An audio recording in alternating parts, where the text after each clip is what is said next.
Bienvenidos y bienvenidas a Comunidad, un podcast de la Universidad La Salle Pachuca, donde las historias de alumnos, docentes y colaboradores cobran vida.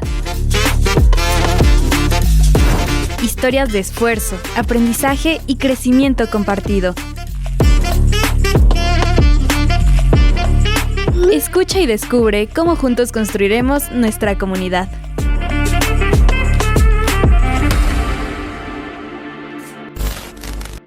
Hola, ¿qué tal? Bienvenidos, bienvenidas a una edición más del podcast Comunidad. Mi nombre es Carla Cuatepozzo y el día de hoy me encuentro acompañada de un hermano lasallista. Bienvenido, hermano. Muchas gracias, Carla. Qué gusto poder saludar de esta manera a la comunidad universitaria de La Salle Pachuca.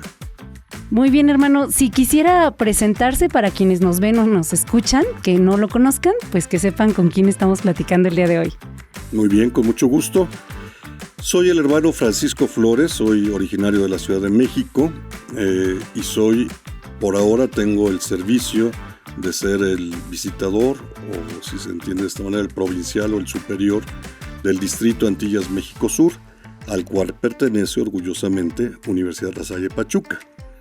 Entonces, pues esa es mi función el día de hoy. Yo llevo ya pues más de 45 años con los hermanos de La Salle y pues es un gusto poder estar con ustedes aquí. Muchas gracias, hermano, por aceptar la invitación para venir a platicar con nosotros. Y antes de empezar con nuestras preguntas y entrevista que tengo preparada para el día de hoy, me gustaría que nos contara un poquito más de usted. ¿Cómo llegó a ser hermano de La Salle y qué lo motivó a tomar ese camino? Bueno, esto va a sonar como una historia del siglo pasado y en realidad así es porque pues yo nací el siglo pasado. También tú, ¿verdad? Sí. Bueno, ok. Entonces, cuando yo estudiaba segundo de primaria, no les voy a decir en qué año fue eso porque si no me van a calcular la edad. Uh-huh. A nosotros en la escuela, el Colegio Simón Bolívar Galicia, donde yo estudiaba, que era por supuesto de hermanos y sigue siendo, nos llevaron al auditorio de la Universidad de La Salle a ver la película de la vida de San Juan Bautista de La Salle, se titulaba El Señor de La Salle. Uh-huh. Y vi la película y de verdad me cautivó. Sin embargo, yo salí de esa función ahí en el auditorio de la universidad convencido de que eso era una historia que había ocurrido hace muchos años y que pues eso ya no existía. Cursé segundo de primaria, terminé segundo de primaria, pasé a tercero de primaria y en cuarto año de primaria me van diciendo que nuestro maestro titular de grupo era hermano. Uh-huh. Entonces yo me sorprendí, dije, ¿cómo es posible? Eso ya se extinguió hace no sé cuántos años porque vimos la película y se veían con usanza del Renacimiento. Y bueno, no, pues sí me explicaron que era un hermano. Entonces eso a mí me interesó mucho porque a mí la película me había cautivado. ¿Qué me cautivó de la película? Pues desde luego el personaje del Señor de La Salle, cómo va descubriendo su vocación poco a poco, movido por este maestro seglar Adrianiel. Pues Juan Bautista de La Salle no tenía ni idea de que no le importaba, ni se preocupaba, ni para él no existían los niños de la calle, los niños que no tenían nada que aprender. Y sin embargo, Adrianiel lo va metiendo en ese mundo. Y Juan Bautista de La Salle termina al final de su vida diciendo, si yo hubiera sabido desde el principio que todos los problemas, todas las cosas a las que yo me iba a enfrentar por responder a este llamado de Dios, no lo hubiera tocado ni con la punta del dedo.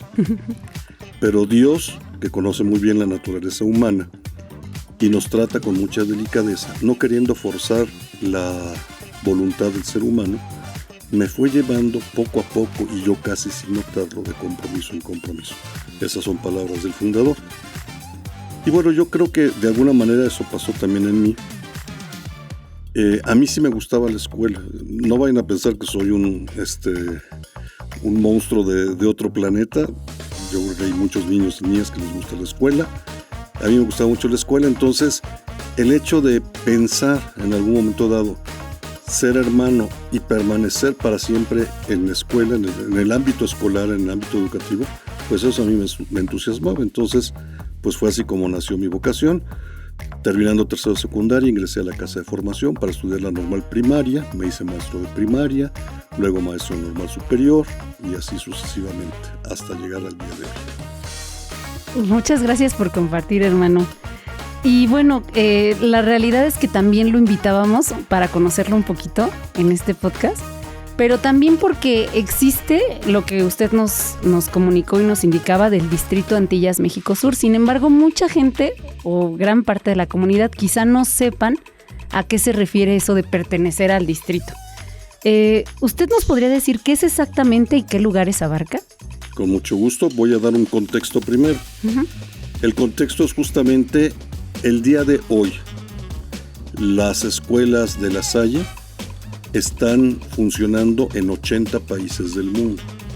Hace 345 años que San Juan Bautista de La Salle comenzó esa labor únicamente en unas pequeñas poblaciones de Francia. La obra se ha desarrollado justamente por la necesidad que hay de educación integral, de educación cristiana, y se ha extendido desde Francia nada más a 80 países actualmente en el mundo. Entonces, para poder organizar esa gran extensión de culturas, de número de personas, de grados escolares, de modalidades educativas, etcétera, pues es que el Instituto de los Hermanos de La Salle en todo el mundo, para poder gestionar esos 80 países con escuelas o con universidades, los organiza en distritos. Es decir, son organizaciones unidades administrativas más pequeñas, no son de 80 países. Algunos distritos pertenecen solamente a un país, uh-huh. Por ejemplo, como el distrito de Francia, pero otros distritos como el nuestro están integrados por varios países. Entonces, nuestro distrito está integrado desde luego por México, pero el sur de México, uh-huh. Por Cuba, por Haití y por República Dominicana. Los 4 países que integran el Distrito Antillas México Sur son México Sur, Cuba, República Dominicana y Haití. Entonces, en esa unidad administrativa existen 49 instituciones educativas, desde educación no formal, como puede ser educación continua, hasta grados de maestría o por supuesto educación superior en nivel de posgrado. En ese rango de instituciones educativas es que tenemos en ese elenco, solamente en México Sur es donde existen universidades de La Salle dentro de nuestro distrito. En otros distritos también existen universidades. Y entonces son 9 universidades en el distrito Antillas México Sur. Y Universidad La Salle Pachuca es una de esas 9. Espero que ese recorrido que hice ahora les ayude a ubicarse en cuál es la posición que ocupa Universidad La Salle Pachuca dentro del universo que se llama Distrito Antillas México Sur y dentro de los 80 países en donde hay actualmente un servicio educativo de La Salle en el mundo. Así es, hermano. Y usted es el visitador de ese distrito. Y ser visitador suena a un título importante, pero ¿qué significa realmente y qué hace en el día a día? Bueno, a ver, pues tú dime, como yo les pregunto cuando paso a los salones de clase, a ver, ¿qué crees, Carla, que le toca hacer a un visitador? Pues visitar todas las obras que usted acaba de mencionar. Por favor, un premio aquí para Carla, porque fue una pregunta muy difícil. Exactamente, desde la época del fundador, él sabía que la mejor manera de gestionar un grupo de escuelas era que hubiera acompañamiento. Entonces, a los hermanos que tenían quizás un poco más de experiencia, que tenían un poco más de autoridad, más recursos, los nombraba visitadores. Y entonces los visitadores iban a visitar uh-huh. las escuelas para ver cómo iban funcionando, las comunidades donde vivían los hermanos, pues de un área, quizás primero de una parte de la ciudad, después a lo mejor de un par de ciudades, etc. Entonces, hasta hoy existe ese título de visitador, pero como lo dije en la introducción, pues en otras congregaciones religiosas el visitador no se llama visitador, sino se llama provincial, uh-huh. o también mejor conocido como superior de la comunidad. Uh-huh. Muchas gracias, hermano. Ya nos quedó un poco más claro a qué se dedica. Sí, era muy difícil saber qué hacía un visitador. Bueno, es que lo digo porque suena como... Sí, todo el mundo piensa, ay, qué padre, usted viaja mucho. Exacto. No saben lo que son las horas de aeropuerto, de avión, de estar esperando cuando se retrasan, cuando te cancelan los vuelos y cuando te toca en clase turista que no puedes dormir en ningún lado. Sí, me imagino. Y sobre todo que pues lo que nos decía el otro día, que casi nunca está en Casa Central, más bien tiene que estar en todas las obras, ¿no? Acompañando. Pues más me vale, ¿Sí? Más me vale. Si me la pasara mucho tiempo en Casa Central, quiere decir que no estoy haciendo mi trabajo. Pero cuando estoy, por ejemplo, aquí en la Salle Pachuca, hace 2 semanas estuve en República Dominicana, hace mes y medio estuve en Haití. Entonces, bueno, pues ese es mi trabajo. Muy bien, hermano. Oye, y cuando pensamos en los hermanos, casi siempre los imaginamos dando clase. ¿Pero qué otras cosas hacen y cómo se organizan en comunidad? Bien, pues nuestra vocación fundamentalmente sí es de educadores. Uh-huh. Ahora, ustedes seguramente no solamente se imaginan, sino que conocen que la educación es un sentido muy amplio dentro del género humano. ¿Por qué? Pues porque hay educación, por ejemplo, del arte, o hay educación para aprender a leer y escribir, pero también hay educación informática, pero también hay educación de las normas de urbanidad, por ejemplo. Entonces, bueno, tenemos un rango amplísimo de significados de la educación. Pues todos esos nos importan y nos interesan a los hermanos. Nuestra formación fundamentalmente sí tiene que ver con ser educadores, estudiar ciencias religiosas, ciencias de la educación normal, ya no existe la normal, no se llama así ya ahora, pero bueno, la escuela normal que dictaba normas para los maestros. Uh-huh. Pues alguna cuestión de gestión de instituciones, etcétera. Sin embargo, también el universo de la educación nos invita, por ejemplo, a interactuar con padres de familia. Entonces, en diversas instituciones se organizan también talleres para padres de familia o escuela para padres de familia. En otros lados, pues hay educación continua. Entonces, incluso para las personas que consideramos como educadores que no están en el aula, las personas que nos cuidan en los puestos de vigilancia, y las personas que hacen el aseo de la escuela son también educadores porque enseñan mucho a los niños, por ejemplo, a cuidar sus cosas, enseñan a los niños a ser respetuosos con sus compañeros, enseñan a los niños a no tirar los papeles de sus alimentos allí en el medio patio. Son también educadores. Entonces también para ellos hay cursos, hay también una invitación a que desarrollen su lado espiritual, etc. Y en otros ambientes, por ejemplo en Cuba, la situación sociopolítica de Cuba no permite que haya educación privada. Sin embargo, nosotros allí realizamos talleres de educación continua, como es aprendizaje de lenguas. No se les da un certificado de parte del gobierno cubano, por supuesto, pero sí la Universidad La Salle en México emite unos certificados que son muy valiosos ahí en Cuba, porque todo el mundo reconoce a La Salle en el mundo. Y si yo tengo un certificado que dice que hablo inglés por parte de la Universidad La Salle, pues lo van a validar. Entonces, por ejemplo, ahí se enseña idiomas. Y luego hay otros espacios también, pienso ahorita en 3 obras muy especiales. La primera se llama el Centro de la Juventud y la Cultura, que está en República Dominicana, en la ciudad de Santiago de los Caballeros, y este es un centro como justamente de esto de educación continua, pero para jóvenes, en uno de los barrios más difíciles de la ciudad de Santiago de los Caballeros, y se les enseña igual lenguas, informática, hacer deportes, se dan cursos a las madres de familia de primeros auxilios, etc. Entonces, eso es educación no formal, y eso también nos interesa a nosotros. No quiere decir que hay un hermano en cada una de estas cosas, hay un hermano que organiza todo eso.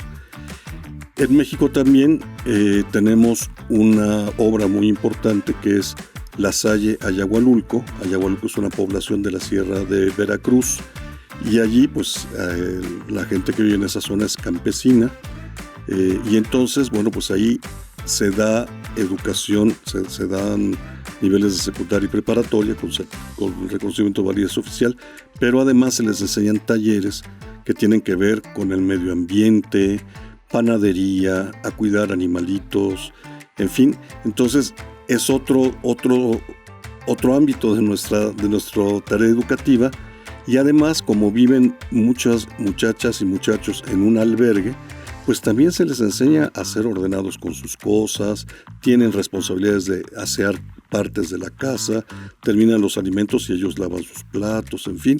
Entonces hay esa otra formación. Y luego les voy a hablar de una obra muy querida para mí, que es el Internado Infantil Guadalupano, donde yo trabajé apenas 14 años. Y esa obra pues también fue iniciada hace casi 70 años, no, 70 años ya. Fue fundada por el hermano Miguel Cacho, y originalmente pues atendía niños que estaban ya en un tratamiento porque habían cometido algún delito. Hoy en día las leyes han cambiado, los menores de 14 años no son susceptibles de recibir ninguna pena de ese tipo, y bueno, el internado atiende de manera preventiva a muchos niños que han sufrido abandono, que han dejado la escuela, que han estado pues de calle en calle y de maquinitas en maquinitas, para que ellos rehagan su vida con un propósito y entonces sean ciudadanos mexicanos que sumen al país, y alejarlos del peligro de las drogas y de la delincuencia. Y en esa obra pues es de verdad una maravilla. Muchas gracias por compartir, hermano, toda esa información, porque a veces creo que nuestros alumnos quizá no dimensionan a qué comunidad están llegando, ¿no?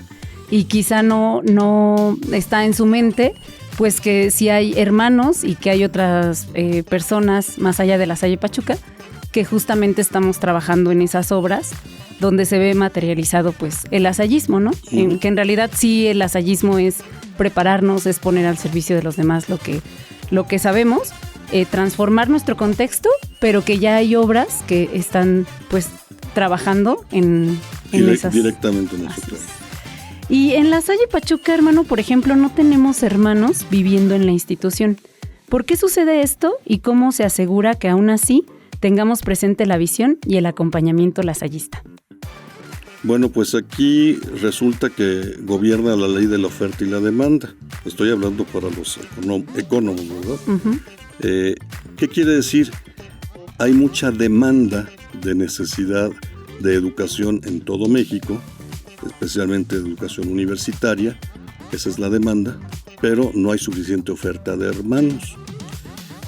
Hace más o menos 35 años que la Universidad La Salle México estaba llegando a sus 30 años de haber sido fundada, y estaba en un momento muy importante, muy interesante, de expandirse o de replicar el modelo en otras ciudades. Y lo habían solicitado muchas personas de buena voluntad, cristianos, empresarios, gente que sabía que pues lo que valía la educación lasallista.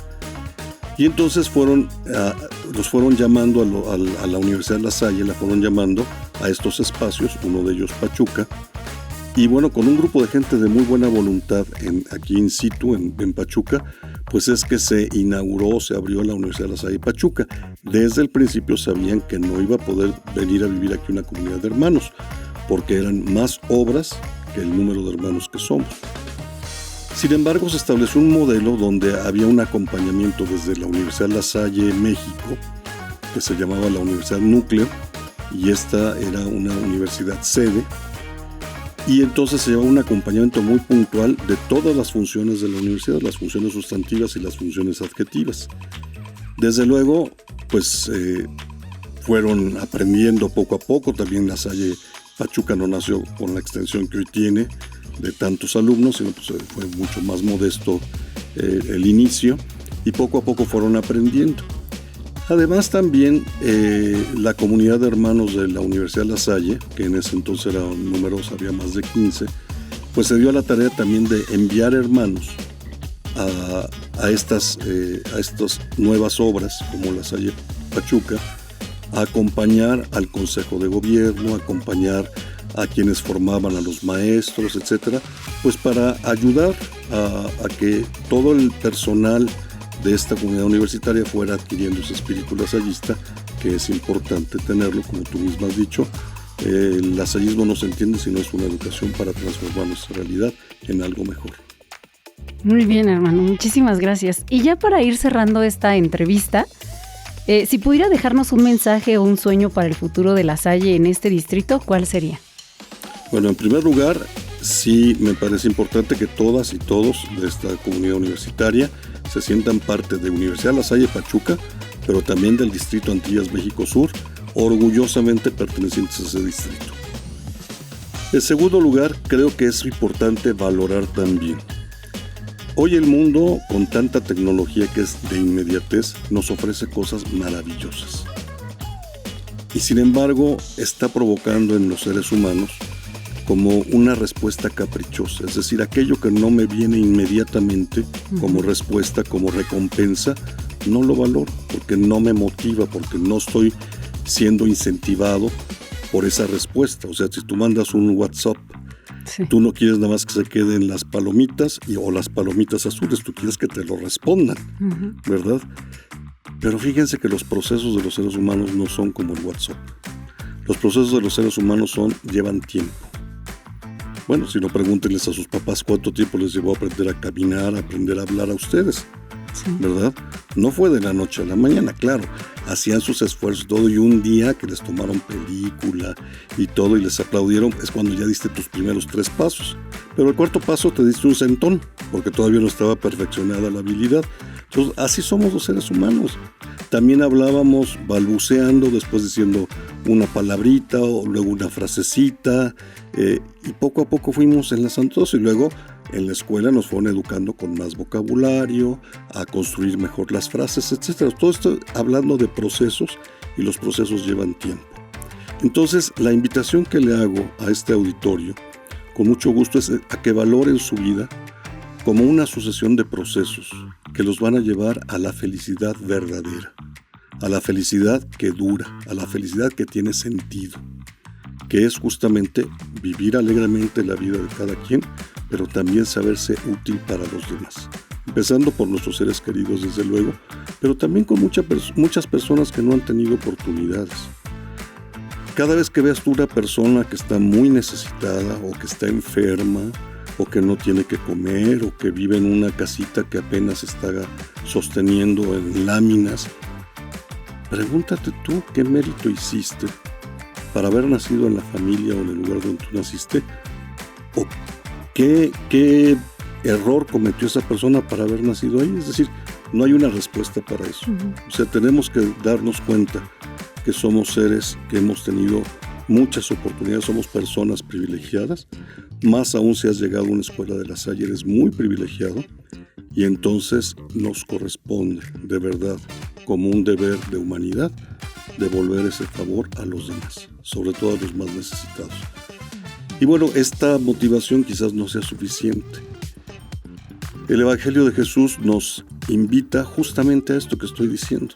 O sea, Jesús vino no a fundar una iglesia, Jesús vino a enseñarle a la gente que ayudando, en la Biblia se dice que los más necesitados son las viudas y los pobres. Así las viudas y los huérfanos, las viudas y los huérfanos. Entonces, bueno, esa es una manera de conceptualizar a la gente necesitada. Hoy sabemos que hay migrantes, hoy sabemos que hay personas que dependen de sustancias, hoy sabemos que hay personas que no tienen con qué alimentarse, hoy sabemos que hay personas, incluso en esta comunidad universitaria, que sufren de soledad porque toda su familia está ocupada haciendo esto y el otro y aquello, ganando dinero. Y entonces tenemos hoy muchas necesidades que atender, y Jesús nos vino a enseñar eso, a atender la necesidad del que más vulnerable es. Y eso te da la felicidad más profunda.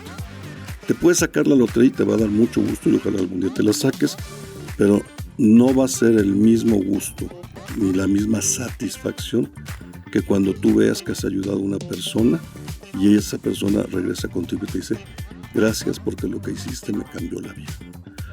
Tú no puedes cambiarle la vida, tú no puedes cambiar el mundo, pero cuando ayudas a una persona a que salga adelante, le cambias el mundo a esa persona. Gracias. Gracias, hermano, por su mensaje. Gracias también por aceptar la invitación de participar en este podcast Comunidad. pues yo invito a todos quienes nos escuchan y nos siguen a través de las redes sociales que sigan pendiente de este podcast. La intención pues no únicamente es hablar del quehacer de la universidad, sino también pues de pues actividades y cosas que hacemos a través de los hermanos y con el acompañamiento de los hermanos, y también pues comunicar este tipo de cosas con nuestra comunidad y con el público en general. Pues con mucho gusto, así es que si hay otra oportunidad de invitarme, nos ponemos de acuerdo y con mucho gusto regresaremos por acá. Muchas gracias, hermano. Y bueno, yo les invito a que pues visiten la página web www.lasallep.edu.mx para escuchar o ver los demás episodios de este podcast o los que tendremos a futuro. También que nos sigan en redes sociales y pues nos escuchamos hasta la próxima. Muchas gracias. Hasta luego. Gracias por escuchar. Te esperamos en la siguiente transmisión, donde seguiremos construyendo una gran comunidad. Somos La Salle.